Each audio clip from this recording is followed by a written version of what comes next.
નમસ્કાર, આપ જોઈ રહ્યા છો નેશન પ્લસ ન્યૂઝ. હું છું આપની સાથે હિરલ પંડ્યા. દક્ષિણ ગુજરાતમાં અતિ ભારે વરસાદના કારણે સર્જાયેલી વિકટ પૂરની પરિસ્થિતિ સામે હવે ભારતીય સૈન્ય મેદાને આવી છે. સદર્ન કમાન્ડના નેતૃત્વ હેઠળ ભારતીય સેનાએ માનવતાવાદી સહાય અને આપદા રાહત એટલે કે HADR ઓપરેશન શરૂ કરી દીધું છે. પૂરથી ભારે અસરગ્રસ્ત એવા નવસારી, વલસાડ, સેલવાસા અને અમદાવાદમાં સૈન્યની ટુકડીઓ તાત્કાલિક ધોરણે તૈનાત કરી દેવાઈ છે. આ ઉપરાંત સુરત, વડોદરા અને અમદાવાદમાં વધારાની રાહત ટુકડીઓને સ્ટેન્ડ બાય અને એલર્ટ મોડ પર રાખવામાં આવી છે.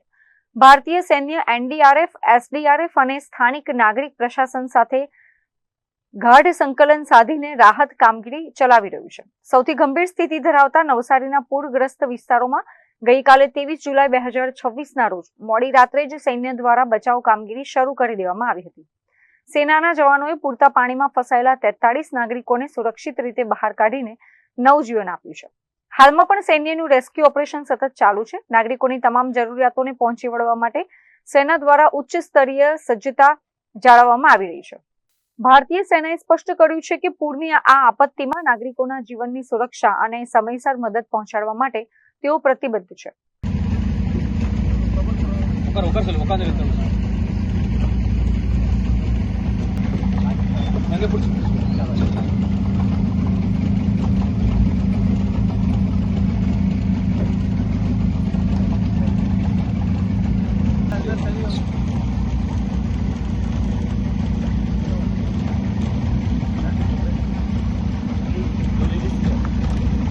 બીજી તરફ નવસારીના મેઘર ગામમાં પૂરના પાણી એટલી ઝડપે ઘૂસી ગયા હતા કે સ્થાનિકોને બહાર નીકળવાનો મોકો જ ન મળ્યો.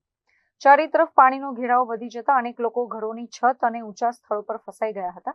ઘટનાની ગંભીરતાને ધ્યાને લઈને વહીવટી તંત્ર દ્વારા ભારતીય કોસ્ટગાર્ડની મદદ લેવામાં આવી હતી.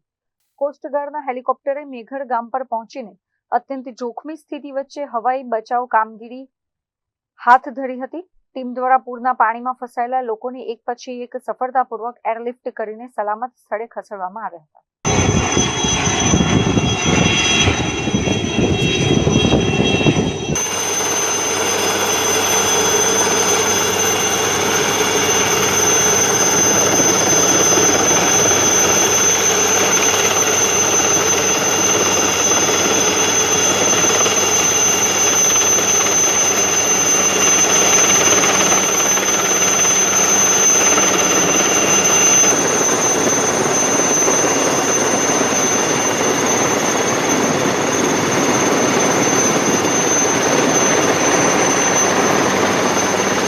Bureau report, Nation Plus News, Navsari.